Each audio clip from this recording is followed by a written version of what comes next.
Mom, why are you holding a criminal? What? A criminal. While I was confused, John approached with a pale face. He quickly grabbed the baby clothes off Henry and threw them into the nearby trash can. Hey. Just as I was about to scold John, my phone rang.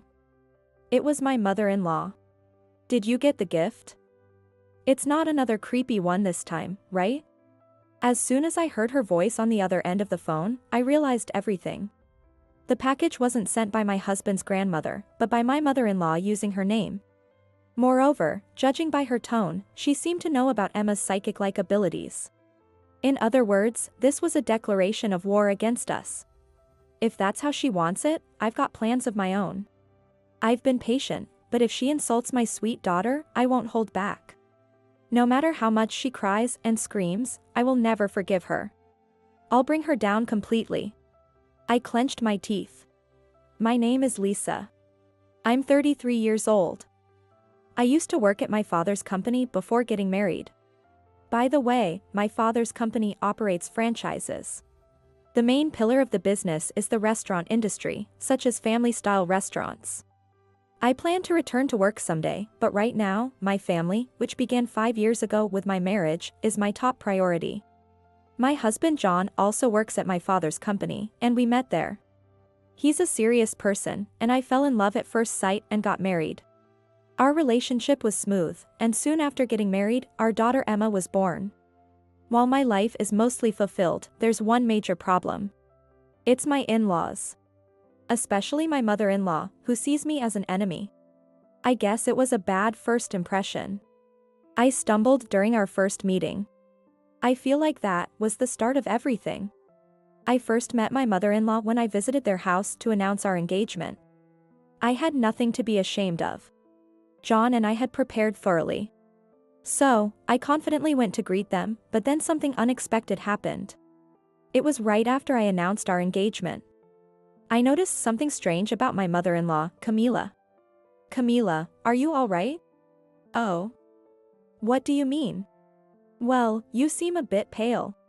I said she looked pale, but that wasn't exactly true. Actually, I have a peculiar ability. I can see people's colors. People in poor health appear in darker colors, while healthy people appear in brighter colors. However, I can't tell what's wrong or the cause. At that moment, she appeared in a dark color. I thought she might be feeling unwell. But since it was our first meeting, I couldn't say that outright. So, I said it that way. But this seemed to irritate her. She suddenly frowned, clearly annoyed. Then she said in a displeased tone. You say strange things too, don't you?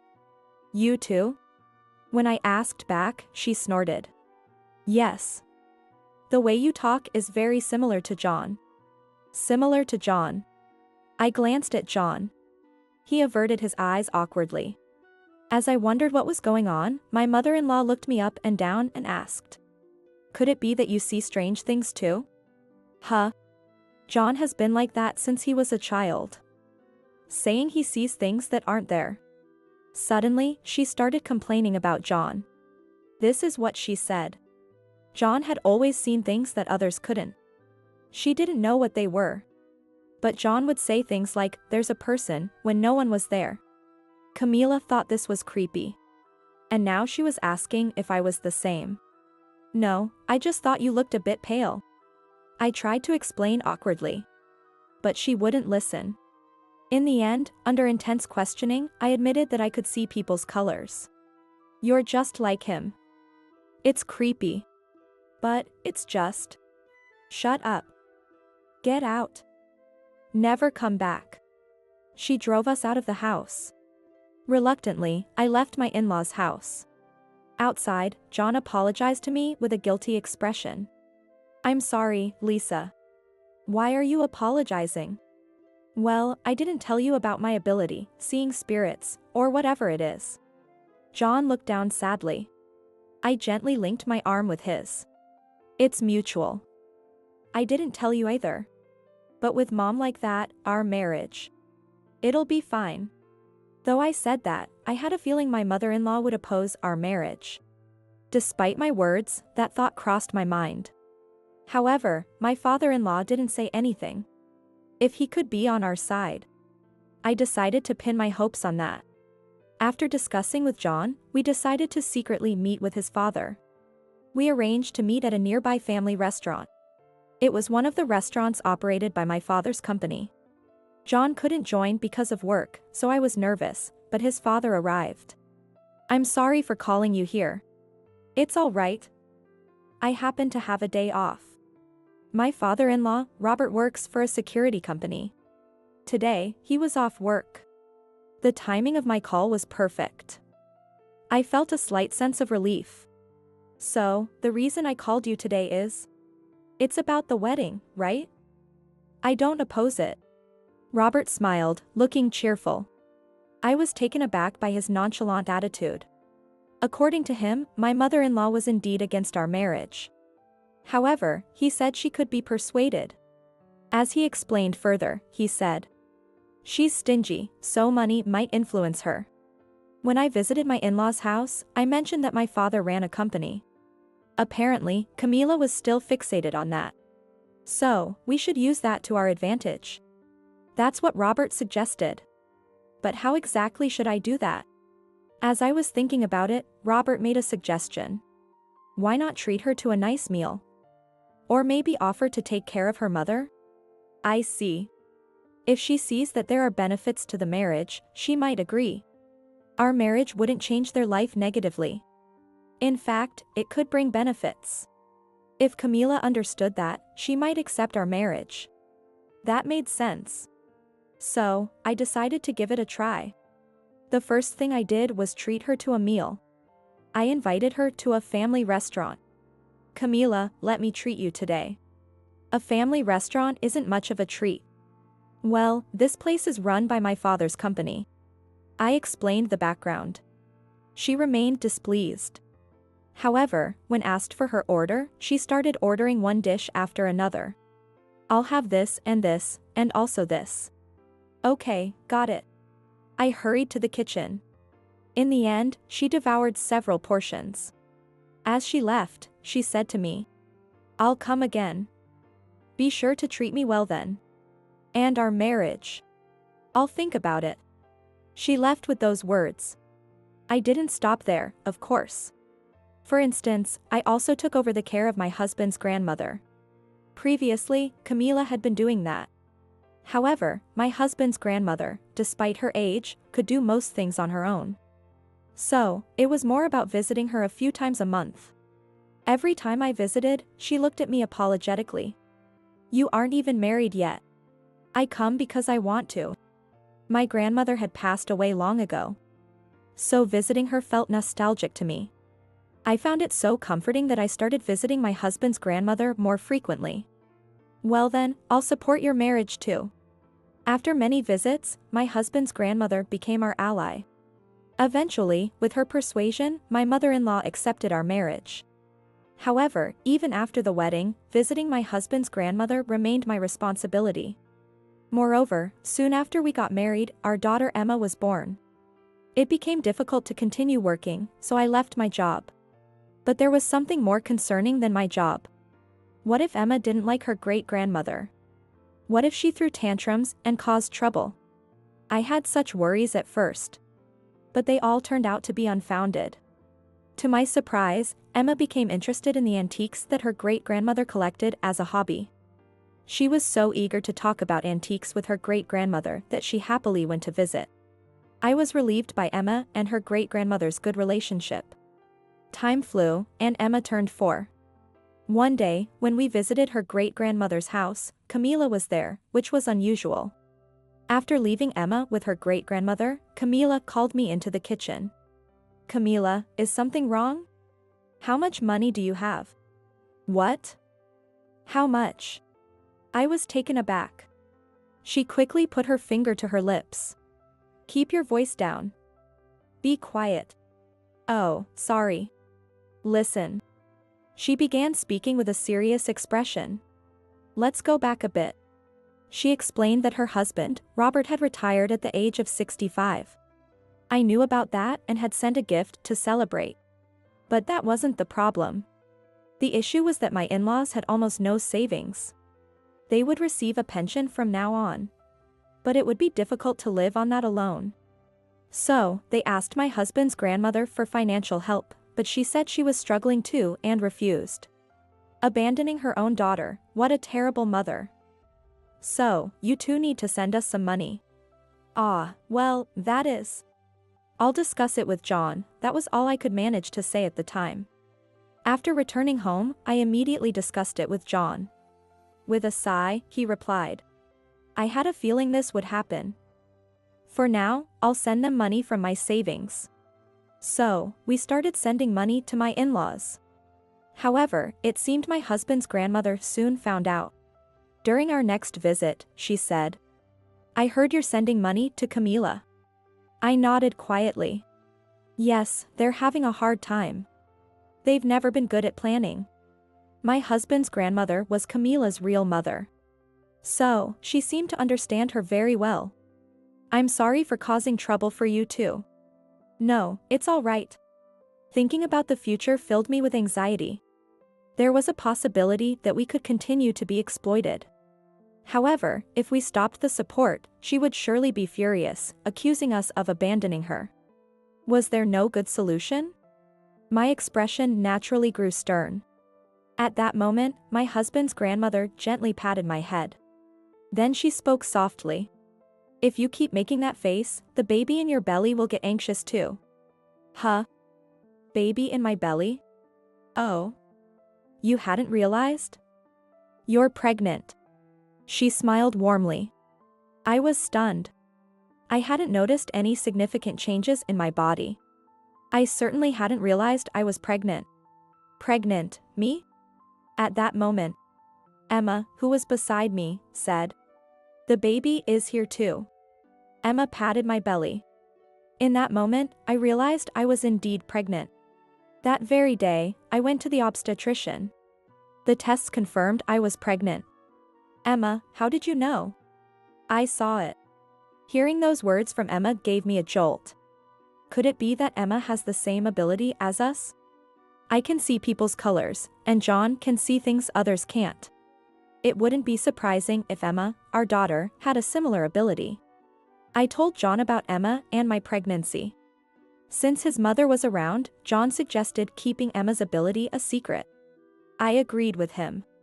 Thus, Emma's ability became our secret. As my belly grew, I visited John's grandmother less frequently. I worried about her, but my inability to visit also frustrated me. Then one day, I received news from Camila that John's grandmother had been hospitalized. She had fallen ill. Given her age, I was extremely worried.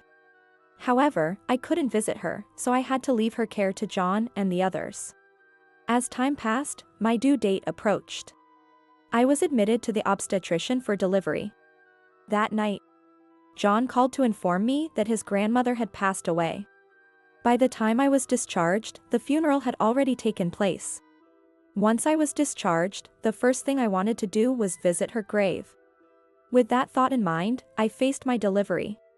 Perhaps she was watching over me, as the birth was very smooth. A healthy baby boy was born. We decided to name him Henry. 3 days later, a package arrived at the hospital addressed from his great-grandmother. No way, even now. Inside were baby clothes for a boy. We hadn't told his great-grandmother the baby's gender. But somehow, she knew. John must have inherited his abilities from her.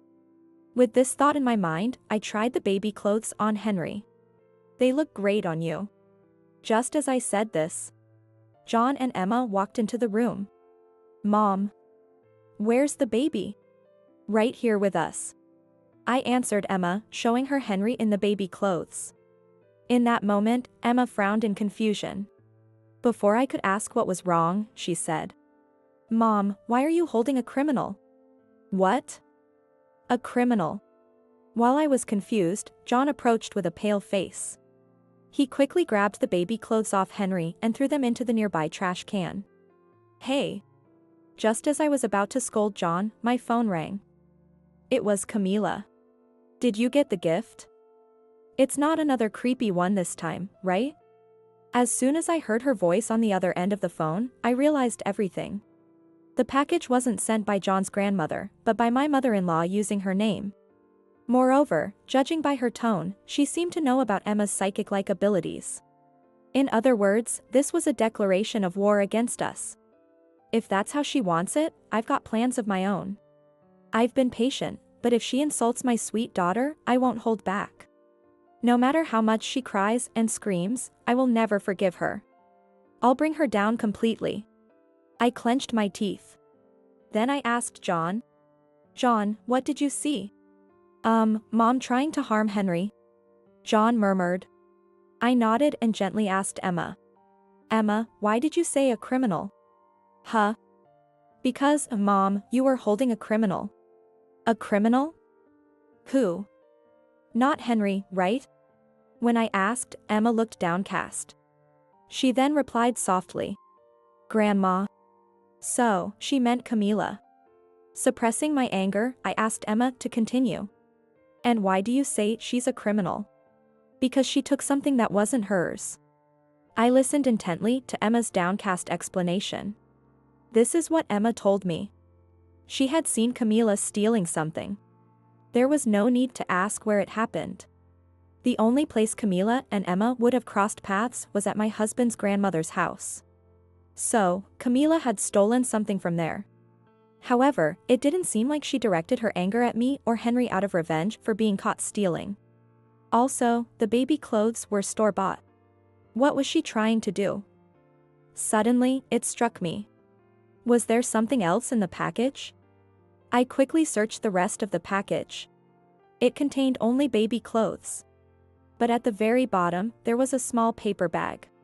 When I opened it, I found flowers inside. I threw the entire paper bag into the trash.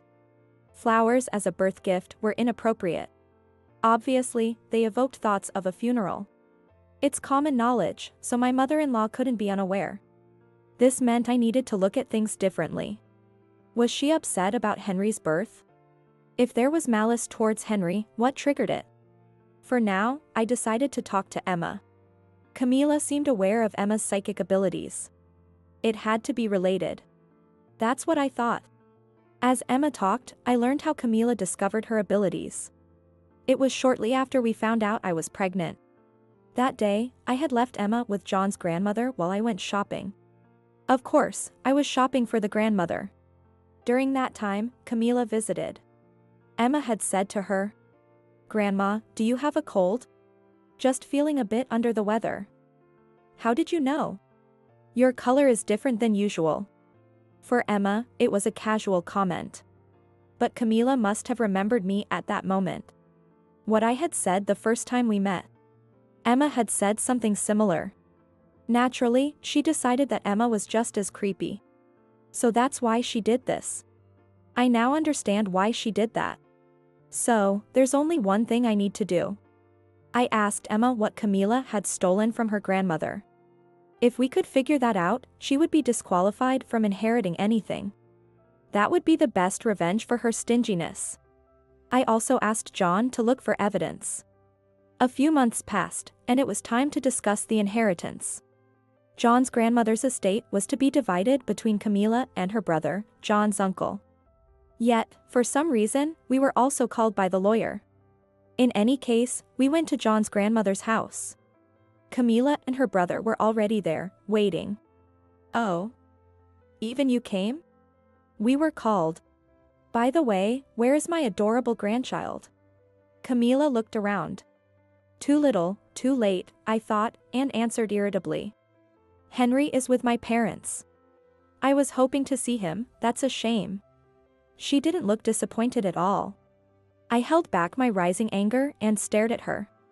Soon, the lawyer began explaining the inheritance. John's grandmother's estate was quite substantial. There was a house and land, along with several valuable antiques.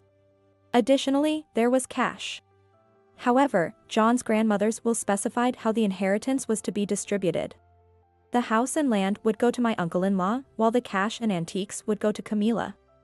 A valuable painting, though not an antique, was to be given to Emma. Why? Great-grandchildren don't have inheritance rights. What are you talking about? Giving it to her own grandchild, what's the problem? But Emma was still her grandchild, not a stranger. She couldn't even bear to part with anything for her own grandchild. How greedy can she be? I was boiling with rage. When there was a pause in the conversation, I exchanged a nod with John and interrupted. By the way, Camila, I heard you were stealing things from here. What? What are you talking about? My words made her scowl.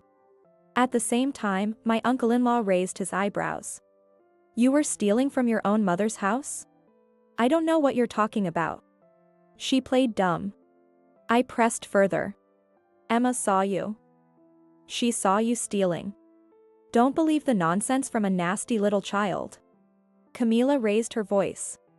Next to me, Emma started to tear up. I saw it. Shut up. Be quiet. Camila yelled. Emma fell silent. I quickly pulled Emma close. I signaled to John with my eyes, and he placed his phone on the table. Here's something we borrowed from the neighbors. Borrowed? What is it? It's a video of the neighbor's cat. John said seriously. At that moment, Camila burst into laughter. A cat video? Are we all going to enjoy it together? No. It's actually footage from the pet camera. You're in it, Mom. It was from a few days ago. John had gone to the house next to my husband's grandmother's. John asked the neighbor if there had been any unusual activity at John's grandmother's house. The neighbor said they had seen my mother-in-law carrying things out of the house many times over a long period. Moreover, she had been caught on the pet camera multiple times, and the neighbor had kept the footage. So, we borrowed that footage. Wait a minute. That's... She stammered, looking flustered. Her brother was watching her with suspicion. Did you take things without permission? No. Mother asked me to take care of them. Camila stuttered, trying to make excuses. But John delivered the final blow. Your excuses are pointless. We confirmed that you sold the items without permission. What? We also have copies of the purchase records from the thrift shop. With a bang, John placed an envelope on the table. Inside were papers labeled as purchase records. Pointing to the documents, John continued. Your name is listed as the seller.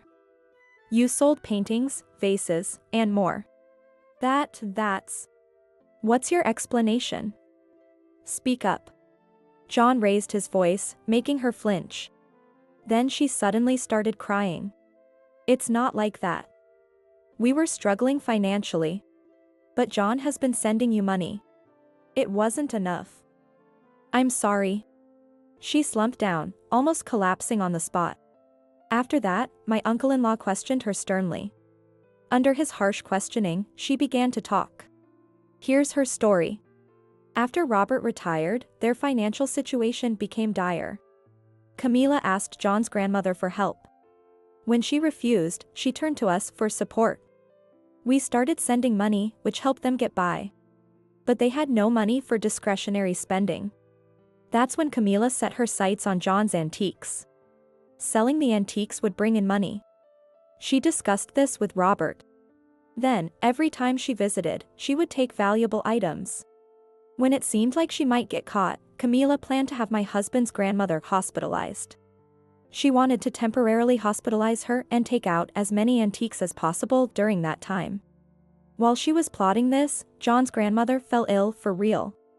This made it easy for Camila to get her hospitalized. From then on, she had free rein. She took out valuable items one after another. She even took cash and had my father-in-law transport larger items with his car. All of this was caught on the neighbor's pet camera. I checked earlier, and many antiques are missing compared to before. As per the will, they're mine now. I just took them early. Camila brazenly retorted. I couldn't stay silent any longer. Is this a lifetime gift? That would mean taxes. Taxes. Oh, no, that's not it. My mom asked me to sell it, yes, she asked me to sell it. Then where did the money go? When I asked my mother-in-law, she started making excuses. I used it for hospital bills. The amount seems too high for that, though. I also bought household items, used it for various things. Stop nagging me. Just as my mother-in-law raised her voice, Emma murmured quietly. Great-grandma is angry. What? Angry? She turned to Emma. Emma nodded and continued. Yeah, she's angry. She says to tell the truth about how you used the money.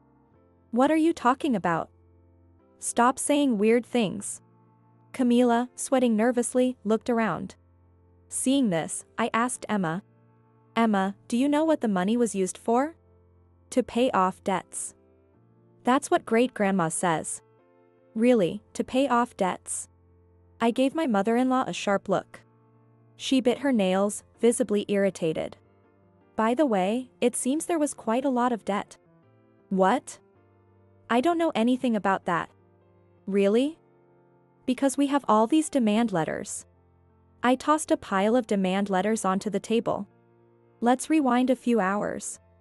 Before coming to John's grandmother's house, we had gone to my in-laws' place. Only my Robert was home. There, we confronted him first. We showed him the evidence, piece by piece, just as we had shown my Camila. Faced with the mounting evidence, Robert quickly got tired of making excuses. He admitted he had racked up considerable debt from gambling. He also confessed to teaming up with Camila to steal from John's grandmother's house. Robert, my father-in-law, knew about Emma's psychic ability. Without shame, he even suggested, if we use her ability for gambling. Needless to say, I was furious. John was even angrier than I was. I'm going to press charges for theft. Wait a minute. Charging your own father. Father or not, it doesn't matter. If you don't want that, repay everything. Faced with John's outburst, my father-in-law shrank back immediately. So he promised to repay all the money stolen from John's grandmother. We got him to sign a promissory note and took the demand letters with us. I calmly explained this to Camila, who was wide-eyed at the sight of the demand letters. There's no need for excuses. For now, please renounce your inheritance. I said, and Camila scowled. Why? That's a separate issue. If you renounce the inheritance, you can use it to repay the debt. Either way, you need to return what you took. My mother-in-law fell silent at my words. Then my uncle-in-law raised his voice. Enough. Either way, you have to repay it. But if you don't want to, we'll report you to the police for theft. Which will it be? Choose. Most likely, due to it being theft among relatives, the punishment in this case would be lenient. However, it would certainly not sound good. Other relatives would likely distance themselves as well. Perhaps thinking of this, Camila knelt on the spot. All right. I'll renounce the inheritance, she said in a small voice. After that, the lawyer present began the process for the inheritance transfer. With Camila's declaration of renouncement, it was decided that the formal procedures would take place later. Thus, the inheritance discussions that had entangled us came to an end. Let's head home now. I'm sure Henry is waiting for us. Emma, let's go get the picture you received. John stood up with Emma. But then, for some reason, Emma shook her head. What's wrong, Emma? Wait, great-grandma says. Emma pointed to the corner of the room. I looked over, but saw nothing. However, John seemed to see something. He nodded and smiled at Emma. All right. Do as you like, Emma. Thanks. Emma said and walked over to my mother-in-law, who was still kneeling. She gently patted her shoulder and said quietly, Great-grandma has something for you. What? It's in the storage shed. Emma pointed to a corner of the yard. There was an old shed. In the shed, what could it be? I knew the shed was there. In fact, I had taken cleaning tools from there when I cleaned the yard. But I hadn't seen anything else. It seemed unlikely anything had been added later. If it were something valuable, it wouldn't be left outside. Is it in the shed? Yes. She says to open it quickly. John nodded too, so although I couldn't see, great-grandma must really be there. Sometimes, strange things happen. I felt a warm glow in my heart. The shed. The shed. Camila dashed out of the living room. And the moment she opened the shed door. No way.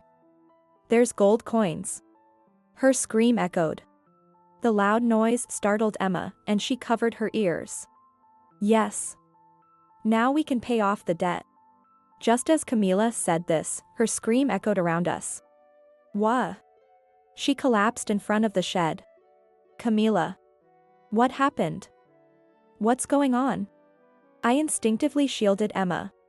Meanwhile, John ran to his mother. He quickly turned back to me and said quietly, Lisa, call a taxi. What happened? I asked, my heart pounding. Amid this, we could hear my mother-in-law's voice. Why, where are the gold coins? Looking closely, her hand was red. Nearby, there was a large centipede. It looks like she was bitten by this centipede. It hurts. Where are my gold coins? My gold coins. Until the taxi arrived, she kept mumbling incoherently. Afterward, we checked the shed, but found no sign of any gold coins. What did she see that made her think there were gold coins there? In the end, the truth remained unknown. The strange occurrences continued. When we took her back home after getting treated at the hospital, we found my Robert there, suffering from back pain. On my way back from the convenience store, I found a wallet stuffed with cash. He threw his back out trying to pick up the wallet. But when he looked again, the wallet was gone. Moreover, there was no one around. At that moment, he realized. It was divine punishment from John's grandmother. As he shared this story, Emma quietly said to my in-laws. Great-grandma says to be honest. She's always watching. Needless to say, my parents-in-law turned pale upon hearing Emma's words. That prompted them to change their ways. Now, they both work part-time jobs. They plan to repay my uncle-in-law for the antiques they stole from John's grandmother. It's a bit unsettling how obedient they are now, but they claim that if they slack off, she visits them in their dreams. So, they absolutely cannot slack off. That's what they said. It's probably their guilt driving them. But I decided to keep quiet about it. As for me, I now lead a slightly more relaxed life. With no need to check on John's grandmother anymore, I have more free time. Still, I'm not ready to return to work. I'm busy taking care of Henry. And I also worry about Emma. Watching Emma eat her snack, I thought about this. What is it, Mom? Emma, does it bother you? Seeing things that others can't see. I'm happy because I can see great-grandma. Look, she's right there. Emma pointed towards the balcony. At that moment, I heard a voice. It's okay, I'll be watching over you. Maybe it was just my imagination. But I definitely heard it. The familiar, gentle voice of John's grandmother. In that afternoon moment, I couldn't help but smile.